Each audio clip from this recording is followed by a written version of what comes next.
તાણમ નમો નમો અર્યંતાણમ નમો સિદ્ધાણમ નમો આયર્યાણમ નમો વજાણમ નમો લોય સવ્વ સાહુણમ એસો પંચનમુકારો સબ્બ પાવપણાસણો મંગલાણં ચ સવ્વે સિંહ પડમમ હવૈ મંગલમ આદિમમ પૃથ્વીનાથમ આદિમમ નિષ્પરિગ્રહમ આદિમમ તીર્થનાથં ચ ઋષભ સ્વામિનમ સ્તુંભમ અંગૂઠે અમૃતવસે લબ્ધિ તણા પંડા શ્રી ગુરુ ગૌતમ સ્વામીને સમર્ય તો સદાય મન વંચિત ફલદાતાર સદાય મન વંચિત ફલદાતાર. સોરી, આ પહેલા તો માફી માંગુ છું કે મેં અંતરાય કર્મનું કીધેલું હતું, પણ એ આપણે ઓલરેડી કરેલું છે. એટલે આપણે કલ્પસૂત્રનું કોઈ દિવસ કર્યું નથી. એટલે કલ્પસૂત્ર બહુ નાનકડું છે, પણ જેટલું મારા જે પ્રમાણ છે એ પ્રમાણે કહું છું કે આપણું કલ્પસૂત્ર એ ચીન શાસનનું અણમોલ ગ્રંથ છે. કોઈ પણ સંસ્કૃતિનો પ્રભાવ એના સાહિત્યથી થાય છે. સાહિત્ય શું કરે છે? તો કહે કે સાહિત્ય સુંદર વિચાર આપે છે અને સુંદર વિચાર સાથે શુદ્ધ આચાર આપે છે. વિચારવાન બનવા માટે સારા સાહિત્યનું વાંચન બહુ જ જરૂરી છે. અને જીન શાસનનો નિચોડ જો કોઈ એક શાસ્ત્રમાં હોય તો એ છે આ કલ્પસૂત્ર ગ્રંથાજીરાજ. એને ગ્રંથ નથી કીધો, ગ્રંથાજીરાજ એટલે ગ્રંથમાં સૌથી મોટો, જે મોટો હોય તેને. જીન શાસનમાં અનેક વેદ શાસ્ત્ર ભર્યા પડ્યા છે, પરંતુ જીન શાસનનો અગર સાર સમજવો હોય તો કલ્પસૂત્ર ગ્રંથાજીરાજનો અભ્યાસ કરવો પડશે. કલ્પસૂત્ર સાંભળવું પડશે ને આ શાસ્ત્રને સમજવામાં, આ સાહિત્યને સમજવા માટે થોડા જૈનિઝમના સાહિત્યનું કલ્ચર શું છે તે સમજવું પડશે. શ્રાવકના આચાર સમજવા હોય તો શ્રાદ્ધ વિધિ આચાર વાંચવું જોઈએ.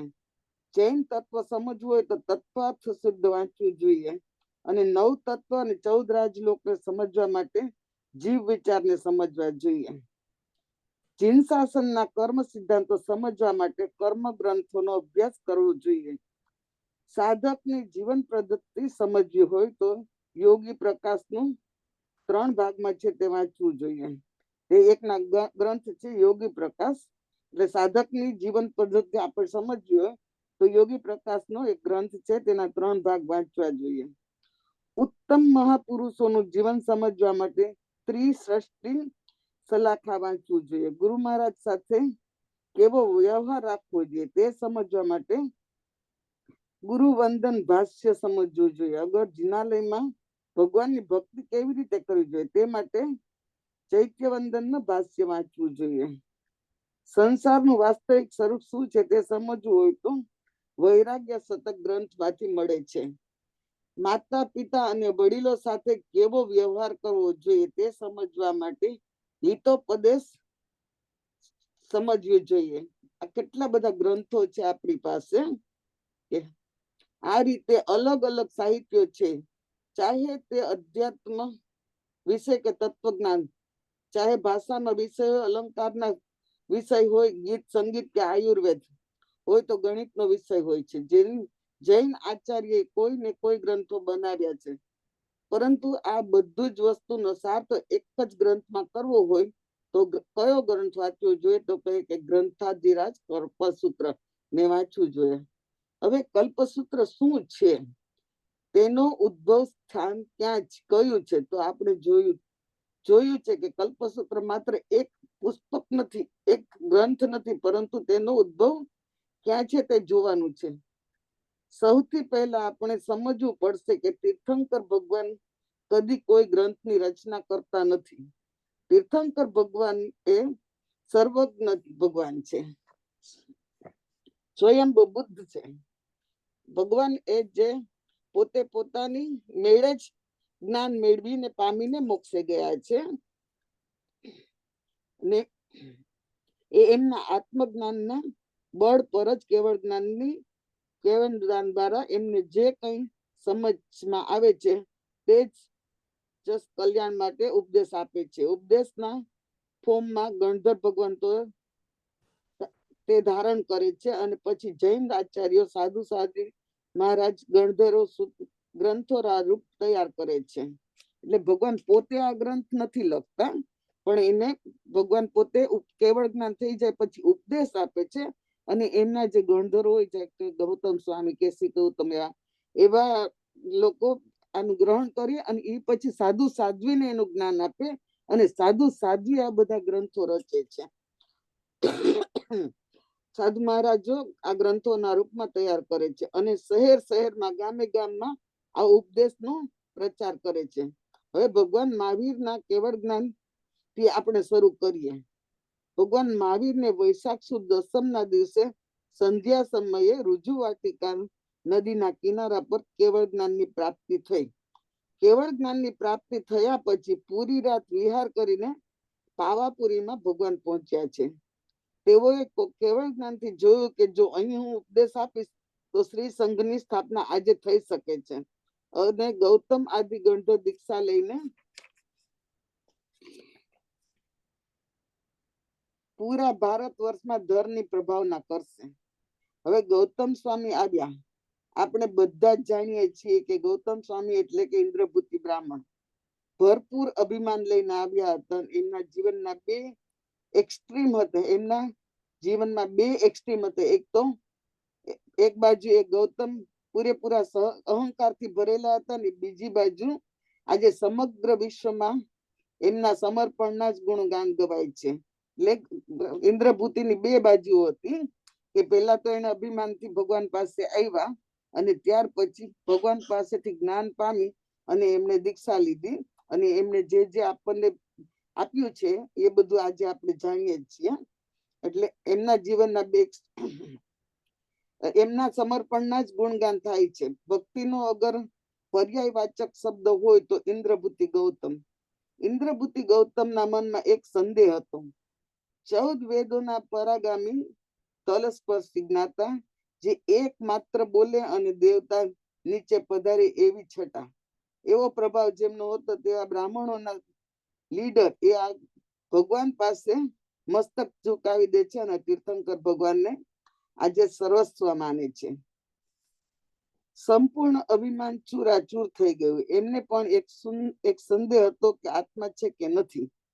આટલા જ્ઞાની, આટલા ગ્રંથોના જાણનારને પણ એક સંદેહ છે કે આત્મા છે કે નથી.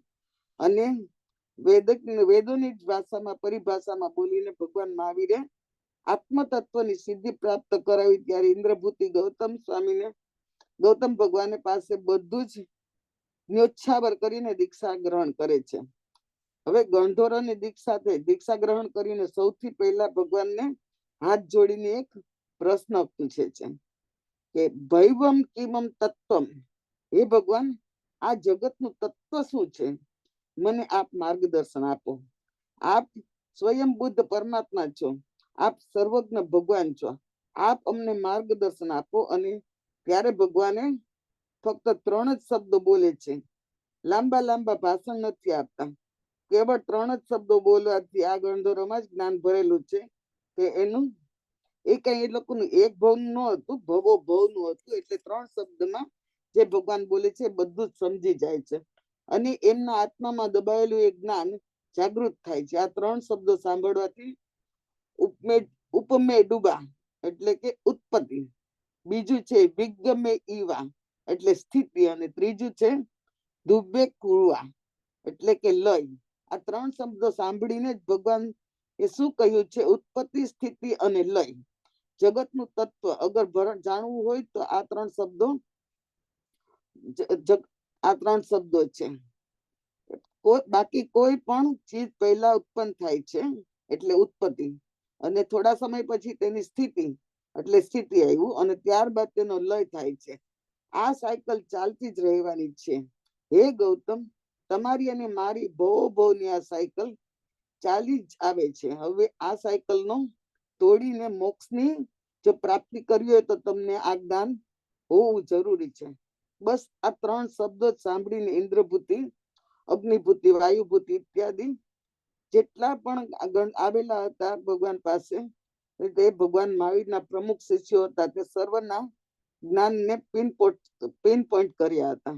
ને તે પિન પોઈન્ટ કર્યા એટલે ખુલી ગયા. એ લોકોની પાસે જ્ઞાન તો હતું, પણ અધૂરું હતું, એટલે ભગવાને આ 3 શબ્દ કીધા કે ઉત્પત્તિ થાય છે ને પછી એની સ્થિતિ અને પછી તેનો લય એટલે વિલય થાય છે. અને એ 3 શબ્દમાંથી એ લોકોને જે અજ્ઞાન હતું એ બધું જ નાસી ગયું અને જ્ઞાનના દ્વાર ખુલી ગયા. જે રીતે એક ફુવારો નીચેથી ઉપર ઉડે તેવી જ રીતે જ્ઞાન એના બહાર નીકળવા માંડ્યું और भगवान ने ज्ञान में उनका ज्ञान बाहर निकलने लगा और भगवान ने ज्ञान में देखा कि उनको सही એ લોકોને સહી જ્ઞાન મળ્યું છે. તેથી બધાના મસ્તક પર ભગવાન મહાવીર વાસક્ષેપ કરીને સિગ્નેચર કરીને કહે છે કે હા, આપને જો જ્ઞાન મળ્યું છે તે સાચું જ્ઞાન છે, હવે જોઈએ. ભગવાને તો માત્ર 3 જ શબ્દો કહ્યા હતા, તો જ્ઞાનીઓએ જ્ઞાન થઈ ગયું હતું. અને એ જ્ઞાનના આધાર પરથી દ્વાદશાંગીની ગણધર ભગવંતોએ રચના કરી. દ્વાદશાંગી સૂત્ર છે એક, એની ગણધર ભગવાને ત્યારે રચના કરે છે. અને આ દ્વાદશાંગીની રચના માત્ર 48 મિનિટમાં કરે છે. 3 શબ્દ સાંભળીને એની ખુલી ગઈ અને પછી એને એક સૂત્ર રચના કરી જે દ્વાદશાંગી છે. અને એની રચના એને 48 મિનિટ એટલે કે આપણી એક સામયિકના સમયમાં એ લોકોને આખું સૂત્ર રચી લીધું. અને આ વિશાલ દ્વાદશાંગી કા સાર અગર કોઈ છે તો તે 14 પૂર્વમાં છે. 9 નંબરના પૂર્વના 10 વિભાગ છે અને તેના 8મા વિભાગમાં છે તે કલ્પસૂત્ર છે. આ કલ્પસૂત્રને સમજવું માત્ર એક ચેપ્ટરને સમજવા બરાબર છે. તો પણ જ્યાં 45 આગમોમાં 5મું આગમ જે વિશાળ આગમ કહેવાય છે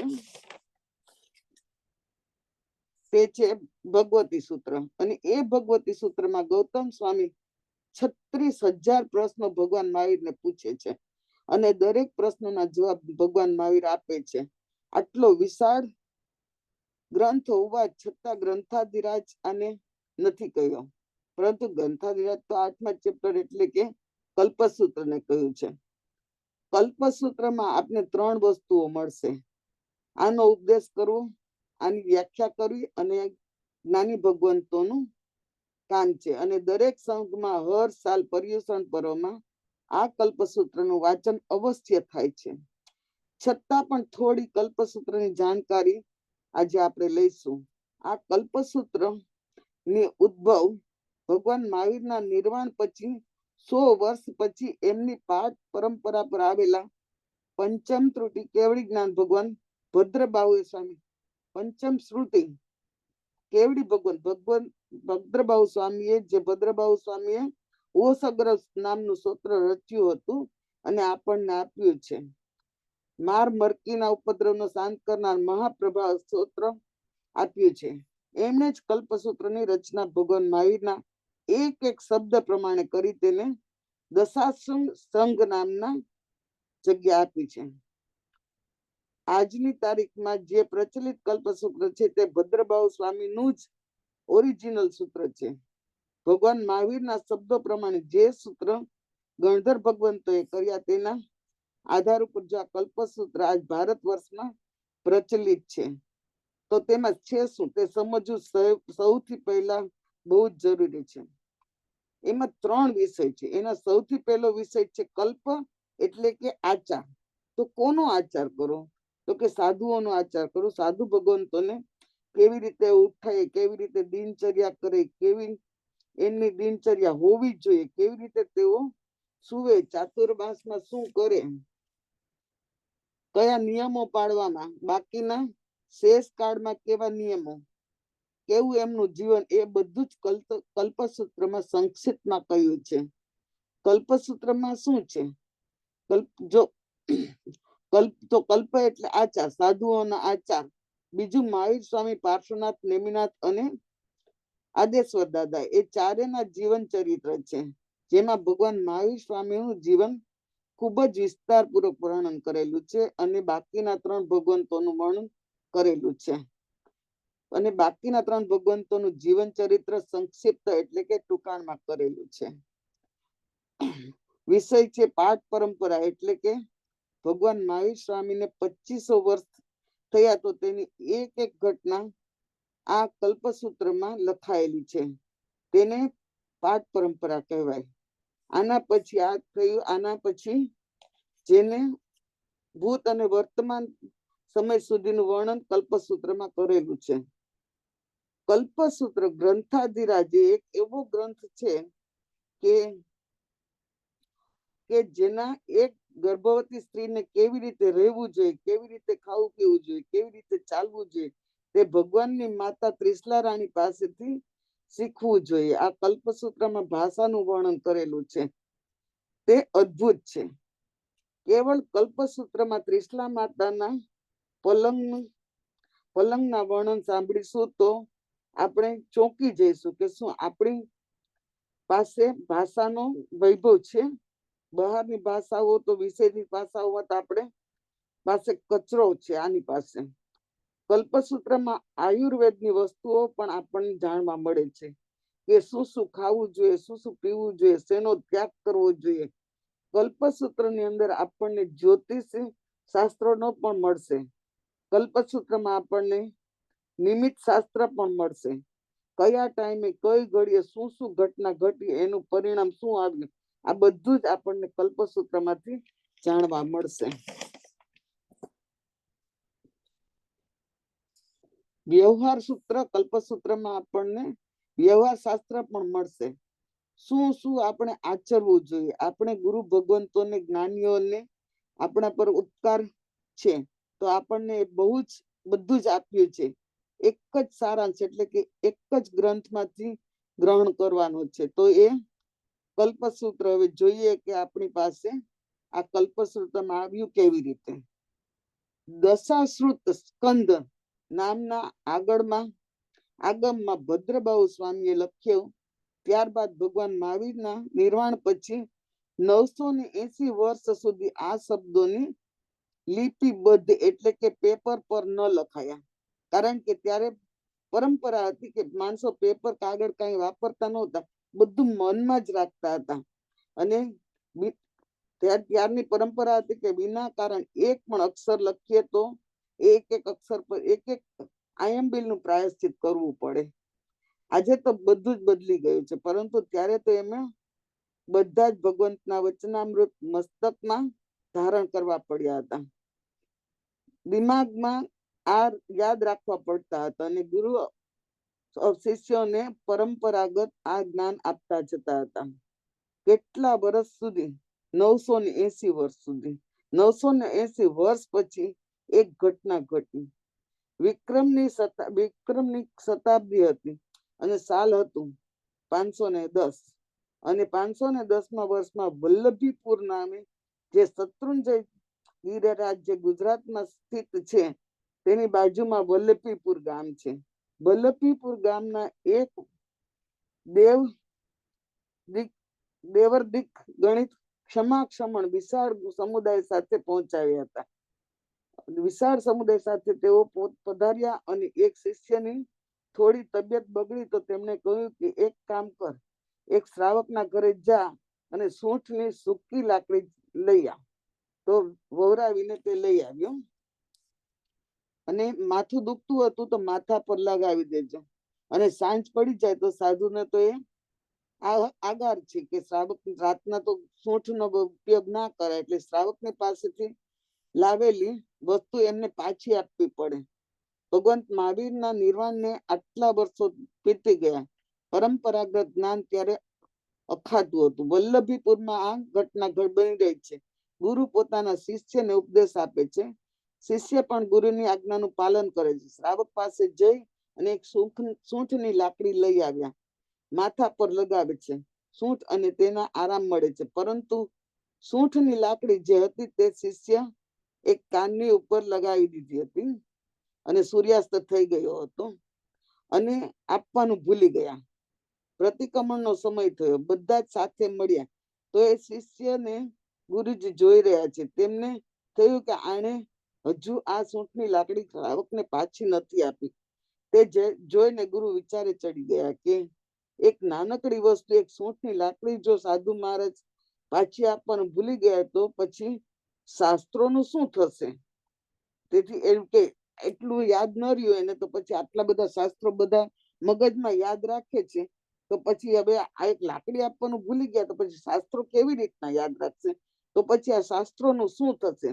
તેથી ગુરુજીએ 500 આચાર્યો ને ભારત વર્ષમાં શ્રમણ સંમેલન બોલાવ્યું અને ભારતભરમાં જ્યાં જ્યાં મહાવીરના અનુયાયીઓ હતા, જેટલા આચાર્યો હતા, તે બધાને સપરિવાર બોલાવ્યા. પોતાના શિષ્યોની સાથે એક ચાતુર્માસ વિતાવવાની વિનંતી કરી. અને બુદ્ધિની ક્ષમતાના દિવસે દિવસે ઘટતી જાય છે. તો આવા સમયે શું કરવું જોઈએ? ત્યારે એક ક્રાંતિકારી નિર્ણય થયો કે હવે શિષ્ય ગુરુને સાંભળીને યાદ રાખી શકે તેવી બુદ્ધિ નથી, તો શાસ્ત્રોને લખવાનું શરૂ કરી દેવું જોઈએ. હવે જેને આટલું યાદ હોય તે લખતા જઈએ, અને ત્યાર પછી એમની પાસે લખનારાઓને બેસાડ્યા, અને જેને જેટલું યાદ હતું બધું જ આચાર્ય ભગવંત બોલતા ગયા, અને રાઇટર જે હતો, રાઇટરને બોલાવ્યો હતો, એ લખતા ગયા. અને સૌથી પહેલા વિક્રમ સંવત 510 ની સાલમાં વલ્લભીપુરમાં બધા શાસ્ત્રો લિપિબદ્ધ થયા. તેમાં આ કલ્પસૂત્ર પણ લિપિબદ્ધ થયું. દેવરધિ ગણી ક્ષમણ મુખ્ય આચાર્ય હતા. તેમની સાથે 500 શિષ્યો ભગવાન બીજા પણ હતા. એમને કેટલાય ચાતુર્માસ કર્યા હતા. આજ પણ પુરુષ સ્મારક આપ જોઈ શકો છો કે વલ્લભીપુરમાં જ્યાં બેસમેન્ટમાં આચાર્ય ભગવંતની મૂર્તિની સ્થાપના આજ પણ જોવા મળે છે. હવે આ કલ્પસૂત્રનો નિયમ હતો કે તે શ્રાવકો માટે નથી, પરંતુ એ તો સાધુઓના આચારનું પુસ્તક છે. કેવળ સાધ્વી આપસમાં વાંચતા કરતા હતા, તો શ્રાવકો સુધી કેવી રીતે પહોંચાડવું? તેની પણ કથા જાણીએ કે આ કલ્પસૂત્ર સાંભળવા માટે આપણા જ્ઞાની ભગવંતોએ એટલા ઉપકાર કર્યા છે આપણા ઉપર. કેવા ઉપકાર કર્યા છે? તો કે મહેસાણાની નજીક વડનગર ગામ છે, જે આપણા યશસ્વી પ્રધાનમંત્રી મોદીજીનું જન્મ સ્થળ, અને વડનગર તે સમયમાં શત્રુંજય ગિરિરાજની તળેટી કહેવાતી હતી. આ વડનગરમાં ધ્રુવસેન નામે એક રાજા હતો, જેનો એક યુવાન રાજકુમાર મૃત્યુ પામ્યો હતો. ચાતુર્માસનો સમય હતો. સાધુઓમાં એક આચાર હોય છે કે જ્યારે પર્યુષણ પર્વ આવે ત્યારે કલ્પસૂત્રનું વાંચન થતું હતું, અને શ્રાવકોને તે સમયે બધું જ સુંદર પરમાત્માની ભક્તિ કરતા હતા, તપસ્યા આદિ કરતા હતા. પરંતુ કલ્પસૂત્ર સાંભળવાનો રિવાજ હજુ શરૂ થયો ન હતો. તો શરૂ કેવી રીતે થયું? ધ્રુવસેન રાજાના જ યુવરાજ હતા. તે યુવરાજનું મૃત્યુ થવાના કારણે જૈન સમાજમાં અને સમસ્ત વડનગરમાં શોકનું વાતાવરણ હતું. શોકના વાતાવરણનું નિવારણ કરવા માટે રાજાએ એ સમયે જે વડીલ હશે તે વડીલ બધા એકઠા થયા અને રાજાને ઉપાશ્રયમાં લઈ આવ્યા, જ્યાં ગુરુ ભગવંત બિરાજમાન હતા. તો ગુરુ ભગવંતને વિનંતી કરી કે આપ ધર્મ ઉપદેશ આ રાજાને સંભળાવો, જેથી સંસાર ઉપરની જે અનિત્ય ભાવના છે તે પૂરીપૂરી રાજાને સમજાય કે જે બને છે તે કર્મ આધીન જ છે, અને બનવા કાળ જ બનતું હોય છે. જો થોડી પણ વાત રાજાની સમજમાં આવશે તો રાજા શોકમાંથી બહાર નીકળી જશે, અને બીજા જ દિવસે પર્યુષણ પર્વના ગુરુ મહારાજ કહે છે કે અમારા સાધુઓનો નિયમ છે કે વર્ષમાં એકવાર પર્યુષણમાં અમે કલ્પસૂત્રનું વાંચન કરીએ છીએ. આ પારાયણ અમે આપને ત્યાં સકળ સંઘને સંભળાવીશું. આપ પધારો અને અહીં બેસજો, તો આપને સાધુઓના જે આચાર વિચારોની જાણકારી પણ મળશે, ને આપને તીર્થંકરોની પ્રવચન પણ જાણવા મળશે. આપને બહુ જ જાણકારી મળશે. અને રાજાને એમના શોકમાંથી બહાર કાઢવા માટે ગુરુ ભગવંતોએ પહેલી વખત આ કલ્પસૂત્રનું વાંચન કર્યું હતું. વિક્રમ સંવત 523માં પારાયણ કરાવ્યું, શ્રવણ કરાવ્યું, અને ત્યાર પછી પરંપરાગત જ્યાં જ્યાં ગુરુ ભગવાન જતા હતા ત્યાં ત્યાં વિનંતી થઈ કે ગયા સાલે આપે કલ્પસૂત્રનું વાંચન કર્યું, તો અમને પણ આ સાલ સંભળાવો. હવે આ પરંપરા ચાલુ થઈ ગઈ. હરેક જૈન સંઘમાં આજની તારીખમાં પણ આ પરંપરા ચાલુ જ છે. કલ્પસૂત્રનું પઠન પાઠન ગુરુ ભગવંતના મુખેથી આપણે સાંભળીએ છીએ. કલ્પસૂત્રને સમજવું તો કોઈ નાની સૂની વાત નથી. કલ્પસૂત્ર તે માત્ર જૈનોને નહીં, પરંતુ જર્મનીના એક વિદ્વાન જ્ઞાની ડોક્ટર હર્મન જેકોબાએ આજથી ઘણા વર્ષો પહેલા પધારેલા હતા અને 100 વર્ષથી પણ પહેલા ડોક્ટર જેકોબાએ કલ્પસૂત્રને એટલું પસંદ કર્યું હતું કે એમણે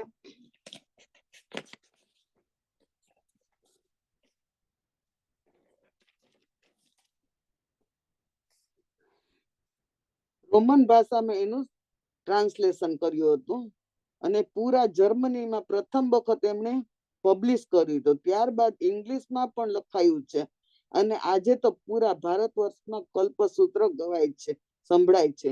જે ગ્રંથારીજરાજને મસ્તક ઉપર ધારણ કરી નાચવાનું મન થાય તેવી ભાવના થાય છે. વરઘોડો નીકળે છે. જો આ કલ્પસૂત્રનો એક એક શબ્દ સમજાઈ જાય અને શાસ્ત્રકારો કહે છે કે આ કલ્પસૂત્રનું વિધિપૂર્વક 11 વાર 21 વાર શ્રવણ કરીએ તો ત્રીજા ભાવમાં વ્યક્તિ મોક્ષની પ્રાપ્તિ કરે છે. આમ ગ્રંથાધિરાજની સૂત્રની વ્યાખ્યા બહુ જ જબરજસ્ત છે. જ્ઞાનનો ખજાનો, કલ્પસૂત્ર ઇતિહાસનો ખજાનો, કલ્પસૂત્ર લાલિત્ય ભરી ભાષાનો ખજાનો, સમાજશાસ્ત્રનો ખજાનો, આયુર્વેદનો ખજાનો, નિમિત્ત જ્યોતિષી શાસ્ત્રનો ખજાનો, આ બધું જ આ કલ્પસૂત્રથી આપણને પ્રાપ્ત થશે. કલ્પસૂત્ર માત્ર મારું, તમારું, આપણું બધાનું કલ્યાણ કરી એવી શુભ મંગલ ભાવના સાથે આ ગ્રંથાધિરાજને એક ના એક દિવસ આપણે પણ ઘરે પધરાવી એક દિવસ તેનું વિધિપૂર્વક સાંભળી શકીએ તેવી પ્રભુના ચરણોમાં પ્રાર્થના. દેશમાં ઇન્ડિયામાં તો છે ને તે જયારે પર્યુષણ હોય ને ત્યારે આ લોકો કલ્પસૂત્ર વાંચે ને પછી છેલ્લા દિવસે છે ને એ લોકો એની બોલી બોલે કે કોણ કલ્પસૂત્ર પોતાના ઘરે લઈ જશે, એટલે એને એક રાત કલ્પસૂત્ર પોતાના ઘરે રાખવો, કલ્પસૂત્રનો ગ્રંથ છે તે પોતાને ઘરે રાખવાનો લાભ મળે. એટલે હવે આપણું કલ્પસૂત્રનું વાંચન પૂરું થયું. બીજું છે શાલિભદ્ર. શાલિભદ્રની તો આપણને બધાને ખબર જ છે કે એની 999 પેટીઓ ઉતરતી નહીં, એટલે એનું થોડુંક આપણે કરીએ, ટાઈમ છે આપણી પાસે. એટલે શાલિગ્રામ નામના એક ગામમાં એક ધન્યા નામની શ્રાવિકા રહેતી હતી. એને સંગમ નામનો પુત્ર હતો. બંને ખૂબ જ ગરીબ હતા. ધન્યા પાકા કામ કરી ઘર ચલાવતી હતી. એક દિવસ સંગમને ખીર ખાવાની ઈચ્છા થઈ, પરંતુ ગરીબીના લીધે પુત્રની ઈચ્છા પૂરી ન કરી શકવાથી ધન્યાની આંખોમાં આંસુ આવી ગયા. પરંતુ આ તો બાળહઠ કોઈ રીતે માને જ નહીં અને સંગમ ખૂબ જ રડવા લાગ્યો અને ખીરની જીદ કરવા લાગ્યો. સાંભળીને આજુબાજુ માણસો ભેગા થયા અને પૂછ્યું કે ત્યારે ધન્યાએ કહ્યું કે મારા પુત્રને ખીર ખાવાની ખૂબ ઈચ્છા થઈ છે. તો પાડોશીએ કોઈ દૂધ તો કોઈ ખાંડ તો કોઈએ ચોખા આપી ગયા અને ધન્યાએ ખીર બનાવીને સંગમને આપી અને સંગમને આપીને પછી કામ પર ચાલી ગઈ. સંગમ ખીરને ઠરવાની રાહ જોતો હતો. એટલામાં એક મુનિરાજ માંસ ખમણના પાત્રે ભિક્ષા લેવા માટે નીકળે છે. મુનિને જોઈને સંગમ આગ્રહથી મુનિને પોતાના ઘેર લઈ આવે છે અને હર્ષના આવીને પોતાની એની ખીર એક વાટકામાં આપી હોય છે ને એની વચ્ચે લીટી કરે છે કે અડધી હું મારા સાહેબ નવરાવીશ અને અડધી હું ખાઈશ. પણ ખીર છે એટલે એ તો પ્રવાહી, એટલે બધું ભેગું થઈ જાય છે. એટલે પણ એ સંગમ એટલો ઉત્સાહમાં હતો ને એને ઓરાવા ગયો ને તો બધી જ ખીર સાધુ મહારાજના પાત્રમાં પડી ગઈ. પણ એને હર્ષ ના આવે બધી જ ખીર મુનિને વોરાવી દે છે અને અને પછી જે વાટકામાં પડ્યું હોય છે ને એ આંગળીથી ચાટતો હોય છે, કારણ કે ખીર તો બહુ ખાવાની ઈચ્છા હતી. હવે કામેથી પાછી ધન્યા આવે છે ને તો જુએ છે કે પોતાનો પુત્ર આંગળી ચાટે છે કે એટલે ખુશ થાય છે કે કેટલું મારા દીકરાને કેટલી બધી ખીર ભાવી કે હજી આંગળા ચાટે છે. એટલે ધન્યા આવીને સંગમને બીજી ખીર પછી થોડી વધેલી હોય છે તે ખીર પીરસે છે. તે ખાઈને સંગમ સુઈ જાય છે અને મધ્યરાત્રે, કારણ કે એને ખીર ખાધી ને તો એને ખીર પૈચી નહીં, એટલે એને અજીર્ણ એટલે કે પાચન ન થયું, એને અજીર્ણ જેવો રોગ થયો અને ઝાડા ઉલટી થઈ ગયા અને સંગમનું ત્યાં મૃત્યુ થાય છે. સુપાત્રનું દાનથી મૃત્યુ પામી સંગમ રાજગૃહ નગરીમાં ભદ્રશેઠ અને ભદ્રા શેઠાણીના ઘેર જન્મ લે છે. એનું નામ સાલીભદ્ર પાડે છે. ભદ્રશેઠની જાહોજલાલીમાં સાલીભદ્ર મોટો થાય છે અને 32 કુંવરીઓ સાથે તેના લગ્ન થાય છે. એકવાર રાજગૃહમાં ભગવાન મહાવીર પધારે છે તો તેમનો ઉપદેશ સાંભળીને ભદ્રશેઠ દીક્ષા લે છે અને તપસ્યા કરીને ભદ્રશેઠ હવે દેવલોકમાં ગયા. ભદ્રદેવ જ્ઞાનથી પોતાનું પૂર્વભવ જોવે છે. સાલીભદ્ર ઉપરના અત્યંત પ્રેમથી દેવ સાલીભદ્રનું રાજગૃહ નગરીમાં એક વેપારી અને રાજવૈભવ જોઈને રાજગૃહ નગરીમાં એક વેપારી છે ને તે રત્ન કંબલ લઈને વેચવા આવે છે અને શ્રેણિક રાજાના ઘરે જાય છે રત્ન કંબલ રહીને. તો શ્રેણિક રાજાની સભામાં દેખાદેશ છે, પણ તેની કિંમત 1 લાખ સોનામર હોવાથી રાજા શ્રેણિક ના પાડે છે કે ના વેપારીને. વેપારી હવે રાજા શ્રેણિક ના પાડે છે કંબલ લેવાની, એટલે વેપારીને એમ થાય છે રાજા જો મારા કંબલ નથી લેતો તો પછી મારા કંબલ કોણ લેશે. પણ ત્યાં તો કોકે કહ્યું કે તમે ભદ્રા શેઠાણી પાસે જાઓ અને ભદ્રા શેઠાણી તમારા એ કંબલ લઈ લેશે. હવે સાલીભદ્રને 32 રાણીઓ હતી અને જે વેપારી છે તે ભદ્રા શેઠાણીના ઘરે આવે છે અને ભદ્રા શેઠાણી બધા જ રત્ન કંબલ ખરી લે છે. પણ રત્ન કંબલ 16 છે અને રાણીઓ 32 છે. તેથી રત્ન કંબલના બે ટુકડા કરી અને 32 વહુઓને આપે છે. વહુઓ તે રત્ન કંબલથી પગ લૂછીને ફેંકી દે છે. આ બાજુ ચેલણા રાણી રાજા શ્રેણિકને રત્ન કંબલ માંગે છે. તો રાજા પેલા વેપારીને બોલાવે છે તો ખબર પડે છે કે બધા જ રત્ન કંબલ તો સાલીભદ્રની માતાએ ખરીદી લીધા છે.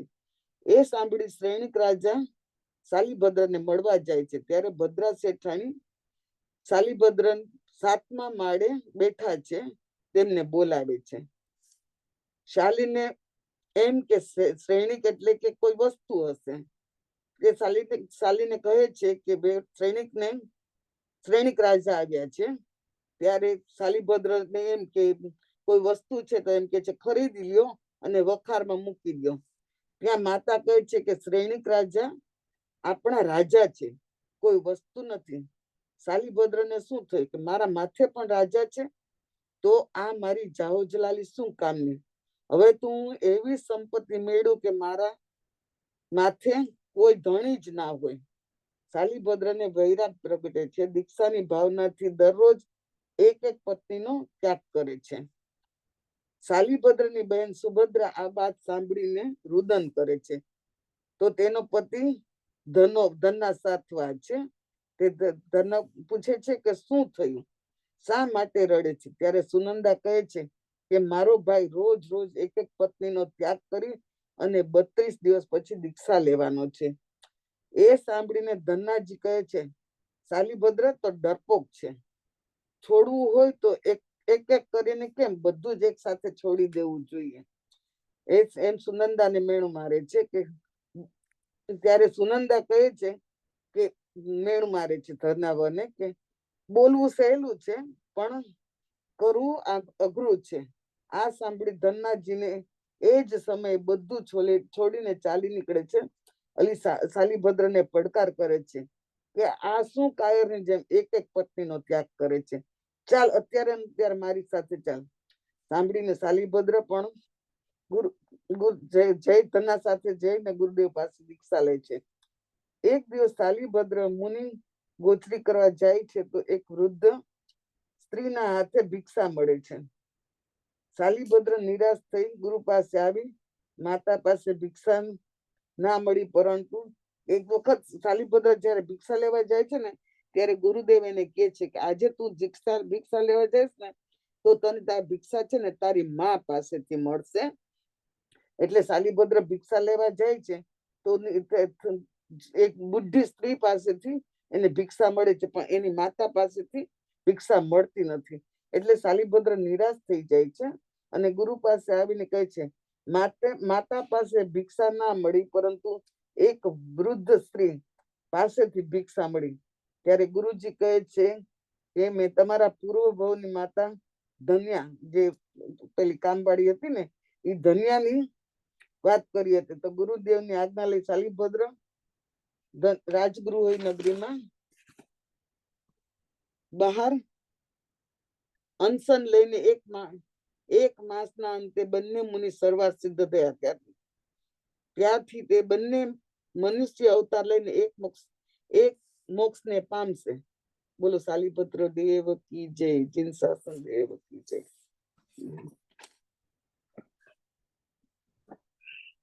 તીન આજ્ઞા વિરુદ્ધ મારાથી કઈ પણ બોલાયું હોય અને તમારાથી સંભળાયું હોય તો તસ્મિચ્છામિ દુક્કડમ. રેકોર્ડિંગ બંધ કરી દેજો.